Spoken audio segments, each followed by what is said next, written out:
Welcome back, team. Welcome to another episode of Due North. I'm Dave Williams and I'm in Iceland. Now, last time we had flying, we had northern lights, we had boats, we had ice caves, we had all sorts of stuff. And I've only got a few days left now to get back round to Seyðisfjörður on the northeast of Iceland. So here's what I was doing just now. There's a waterfall right here. I'm sure you can hear it. And there was northern lights. The sky tonight was due to be cloudy, but in Iceland, the forecast is more like a horoscope. It doesn't really do what it says it's going to do. So I saw the northern lights on a clear sky, and they were pretty strong. So I came to this waterfall to get a good foreground in the dark, and as soon as I got here, they stopped. So now I'm looking at the aurora, the space forecast, trying to figure out what to do next. And I think I'm going to carry on further around the coast, away from this waterfall to another one. I'll show you what this one looks like. As you can see, it's there, but it's completely dropped out. So yeah, let's move to the next waterfall. We'll see what happens over there. See you there. Well, I got bored of waiting because I wanted to make a bit more progress tonight round the south coast.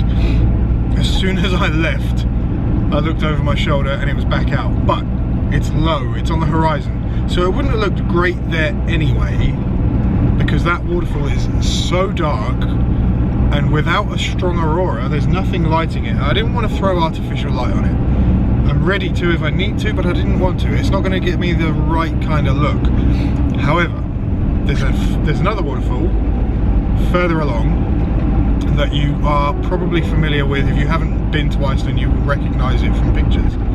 So it's half an hour away, and I'm heading there, giving the aurora half an hour to mature, which should work, because looking at the forecast over Norway right now, there is a very strong geomagnetic storm. It's not very strong, but it's strong enough that it will come overhead here, as long as everything stays the way it is. And everyone loves the status quo. The status quo is not a thing though, it always changes. Something coming the other way, don't want to blind them. Right, let's go to the other waterfall.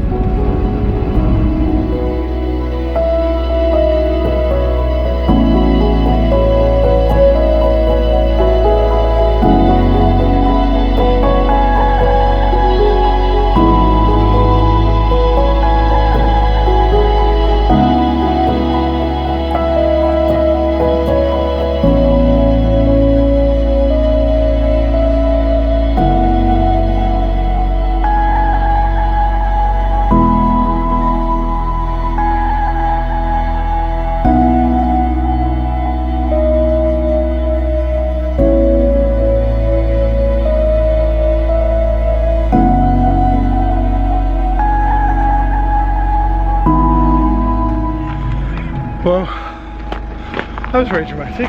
I should have filmed this really. I just had to rescue myself.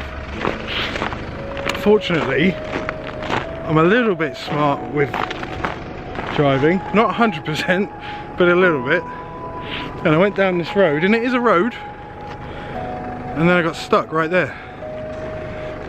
And so I had to rescue myself. I was stuck.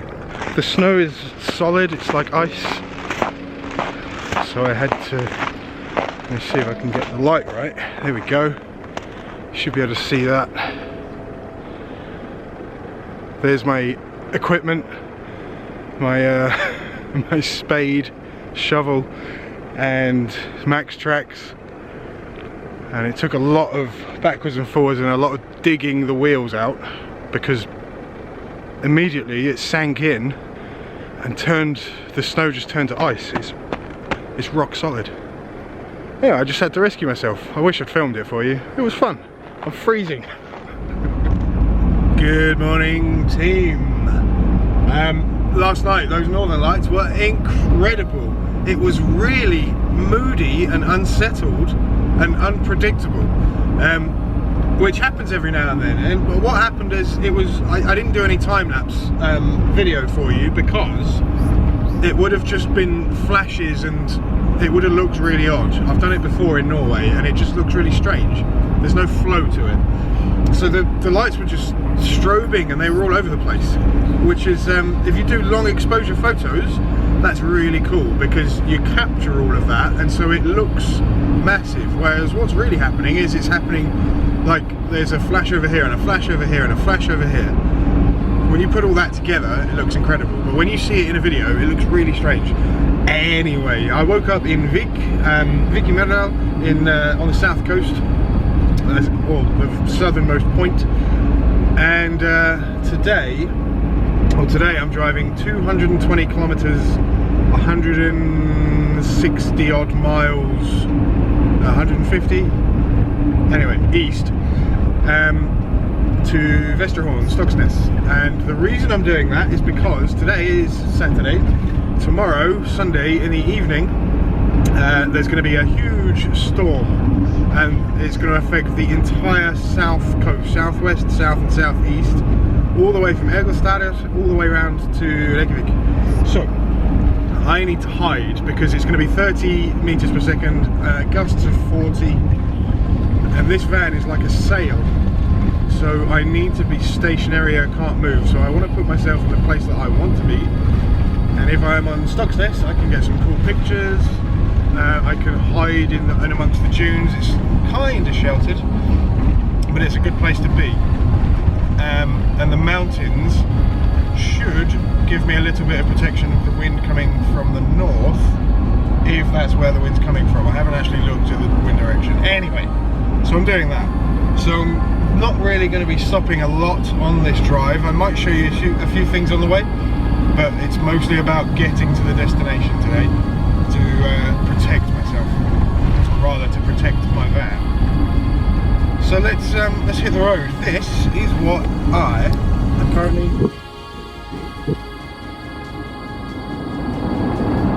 It's a floodplain. So over here there are glaciers. The one way up in the distance that you can't even see, I can just about see it. That is and associated glaciers. The one on the left here, that is Eyjafjallajökull, the one that closed down the European airspace a few years ago, 10 years ago. So all of this is the floodplain. So when the glaciers melt and you get the Jökulsá, the glacial runoff, which comes in floods, this is where it runs. And there are rivers here that are wide and long, and straight ahead of us, interestingly, there's one volcano or volcanic system called Kofifernweh, and it's currently doing stuff. The glacier on top of Kofifernweh has, the ice cap has sunk 20 meters in the past week, and there's loads of earthquakes and there's loads of geothermals being measured there. So there is going to be a Jökulsá, a glacial flood from there today or tomorrow, according to predictions. So we might see a huge flowing, gushing river along the way. But anyway, back to the driving from a lovely sunny, clear day in Iceland. In the last episode, I mentioned the Huldufólk, the hidden people, the elves. And just here, there is a rock formation on the other side called Dverghammer, which means dwarf cliffs. And 100 odd years ago, there was a girl on this farm over here, which is Fossásíðu. See the foss, the waterfall right there? She was walking, minding her own business, and she heard the sound of singing, like a church choir singing, and it was coming from these cliffs, and she came to look and she couldn't see anyone here. She went back to tell everyone on the farm at Fossásíðu what she'd heard, and they figured it must be for the race of the light elves, and they were singing hymns. She couldn't find them, but they were here in these cliffs.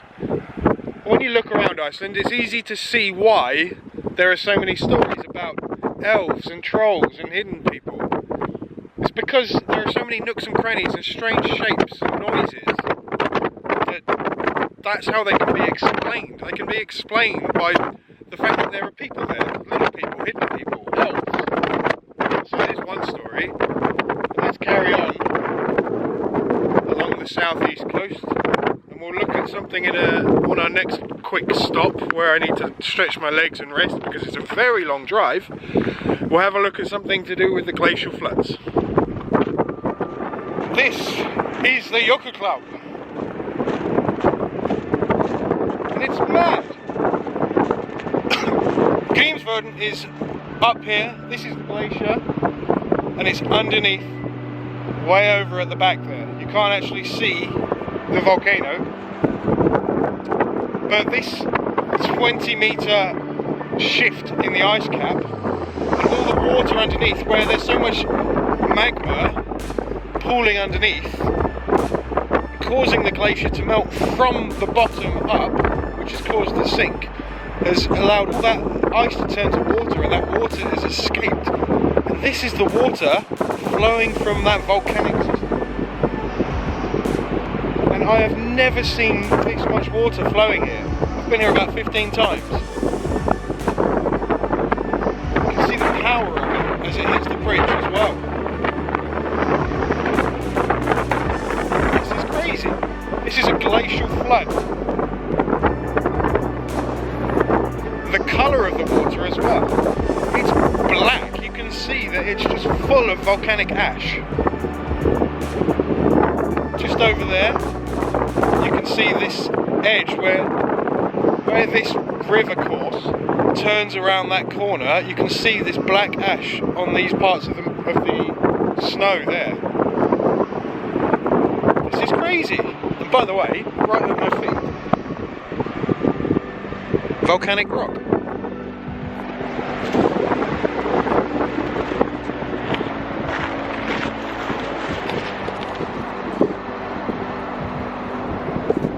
So just down the road, just for some demonstration, I guess, of the power of a Jökulhlaup when there is a glacial flood, this is the remains of a bridge from a pretty serious one that happened, I believe, in the 90s. So obviously there was a lot more water than we saw just now, but that doesn't mean to say that there isn't going to be this much water, because there is a lot of it underneath that glacier on top of Grímsvötn. So yeah, I'm on the right side of the bridges to be able to get to the ferry without going all the way around the country in the other direction, but that is what could happen. I've arrived at this evening's location. The aurora forecast is good, in fact it's very good, and this is Vestrahorn. Well, this is Skogafoss, that's Vestrahorn. And there's one other photographer here with a cool truck, and he's right there. So I'm going to get out and get some pictures while the light's here, and maybe I'm seeing something behind the mountain there. I wonder if the aurora's out already. It could be. Let's go have a look. While I'm waiting for these northern lights to get closer and closer, which they are doing slowly, on that note, I reckon they'll be strongest between 2 and 3 AM, maybe up till 4 AM, and it's now 8:15 PM. So it's going to be a long night, but that's fine. It's going to be a cold night, but that's fine. Anyway, I want to tell you what the northern lights are, just in case you were wondering, and I'm going to do it as briefly and succinctly as I possibly can. Bear in mind that I have written a book about the northern lights, how to find them, what they are, what the mythology is, and how to photograph them. It's available on Amazon. Anyway, the northern lights. So, on Earth, we have a hard crust and an iron core, and the combination of everything that's going on creates a magnetic effect. We have a North Pole and a South Pole. The northern lights are energy that come from the sun, and the sun doesn't have a North and a South Pole. It doesn't have a hard crust. It's a bunch of really dense gas that's so dense that it's no longer a gas, but it's not a liquid either. It's a plasma. The state of matter is plasma. And this plasma has positive and negatives all over the place. So it doesn't have a North and a South Pole. It just moves all around the surface with loads of positives, loads of negatives, and they push and pull and push and pull.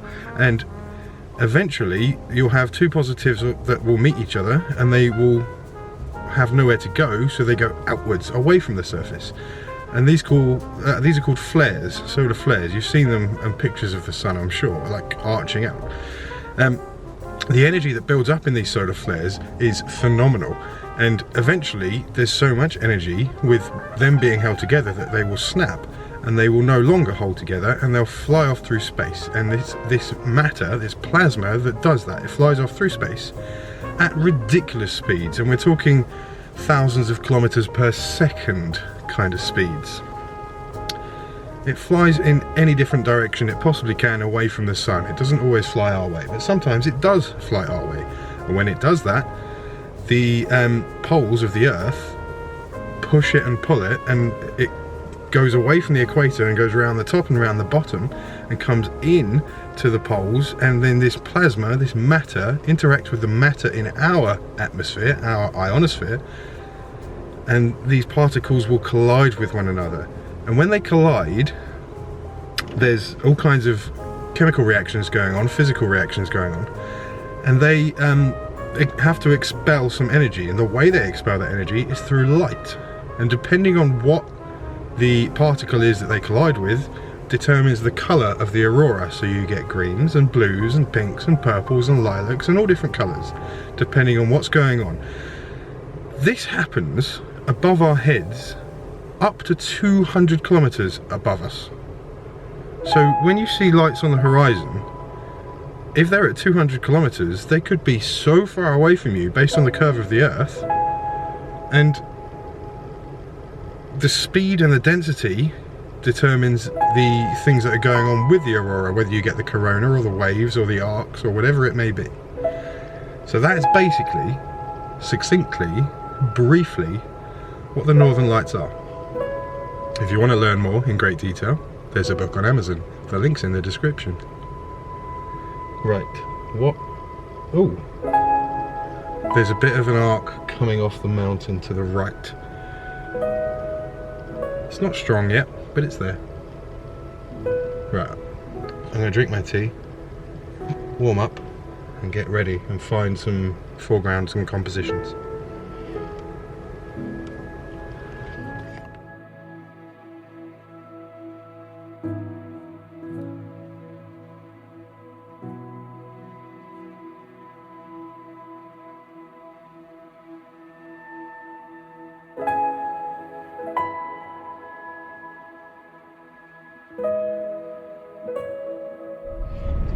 That aurora last night was cool. Unfortunately, the kaboom happened out to the west of where I was, so I didn't get it over the mountain like I wanted.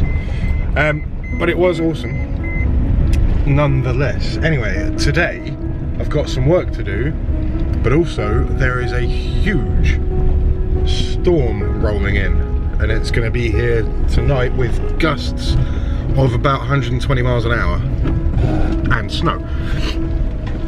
So I've come to Hub, and I'm going to put the spelling of Hub on the screen right now. Yes, that's Hub. So I need to find somewhere that I can sit and work, and then somewhere else I'm going to hide. I think I'm going to hide behind the supermarket, and I think I'm going to sit and work somewhere here, or somewhere here, somewhere around here, maybe over there. Well, this weather today sucks, so I'm not going to get many photos or video. Here's what it looks like. There's a difference between bad weather and boring weather, and I know, there we go. I know bad weather makes good photos, but I don't know. At the moment, I'm seeing nothing worth shooting, so I'm going to take the opportunity to answer some questions that you've asked on Instagram, on Facebook, and here on YouTube. So,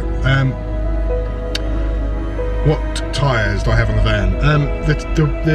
The wheels are 18-inch alloys, and we're wearing a Pirelli Scorpion All-Terrain Plus, which are good. By Icelandic standards, they're nothing, but everywhere else, they're good. They are snow rated and ice rated.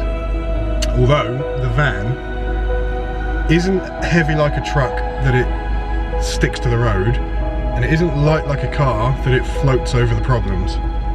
It's in that in-between middle ground where it could do with a bit more, but it's good enough. The van is 3.5 tons, by the way. What gear do I use to take photos? I have a Nikon Z6 and a Nikon D810, and they're my primary cameras, and largely I'll stick with the holy trinity of lenses. The 14 to 24, 24 to 70, and 70 to 200 f2.8. I have other lens options, closer ones, and macro lenses and prime lenses, but that's primarily what I shoot with. This weather's getting worse, I think. Anyway, how do I edit? How do I edit? Okay, a lot of what I do is centered around Photoshop. Adobe Photoshop is the go-to photo editing program that I use. If I need to organize things properly, then I'll use Lightroom as well, but I find that Adobe Camera Raw and Lightroom have a lot in common, so sometimes I go straight into Camera Raw and Photoshop. With the video, I use Adobe Premiere Pro, which I've only recently learnt how to use, so all this filming stuff is quite new to me. We're 10 episodes deep now on Due North, and there's some other things as well going on with Kofifernweh's Pit Stop, so there's a few episodes of that. I think there's 5 so far. So Adobe Premiere Pro for the video, it is a seamless transition. If you already know Adobe software, Photoshop and Lightroom, then going into Premiere Pro to put the video together is, for me, it's been no problem whatsoever, and it's quite fun to do. And yeah, so Photoshop, Lightroom, Premiere Pro, that's the answer to what I use. But how do I do it? Well, it completely depends. If I were to start answering that, I'd be talking forever. So, one more question. How much did the van cost? Well, the van itself was £5,000, and then on top of that, add another £6,000 for everything I've done to it. So the tyres and wheels were expensive, they were £1,800. And then there's the solar panel, the fridge, the kitchen, all the tech like the sat nav. So the van has cost me £11,000, £5,000 for the van, £6,000 for all the stuff. And we'll leave that there for now. I don't want to go on for too long with questions. However, if you have a question, please drop it in the comments. It's right down there near that like button and the subscribe button. What? Ask your questions here or on Instagram or Facebook, and I'll get back to you with the right answer. Right, what am I going to do now? I'm going to head north. We've gone from rain to snow. I'm going to head north. There's a mountain pass I've got to get through towards Egilstadir, and then think about where I want to be. Tomorrow night should be clear. So that's my aim, is to get somewhere nice for then, for the Northern Lights. But then the day after that, I have to get on the ferry and leave Iceland, which makes me sad. Right, onwards. Let's get some progress underway here.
I see a dark green line.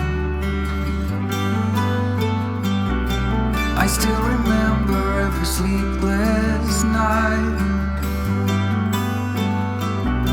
but in your arms I sleep like a baby. Come hold me tight. I would give anything to hold you.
and windy. And I got the shot. Woo!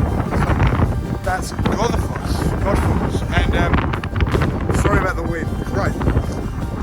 Skogafoss is named after this chap whose name I can't remember, who was the law speaker of the Althing, the parliament, the oldest parliament in the world, here in Iceland. In the year 1000, he had quite a momentous decision to make about whether to adopt Christianity or stay pagan. They adopted Christianity. Now, it's called Skogafoss because all the statues of all the pagan gods were destroyed when this happened by being thrown over that 12-metre waterfall and into the river down here. So maybe there's a bunch of statues down there somewhere. I'm not going looking. Right, the day is fading fast. I am a very, very long way from where I need to be tomorrow, so I'm going to make some progress in that direction towards Vestrahorn and then towards Vestrahorn. Right. It's very snowy as well. Flat.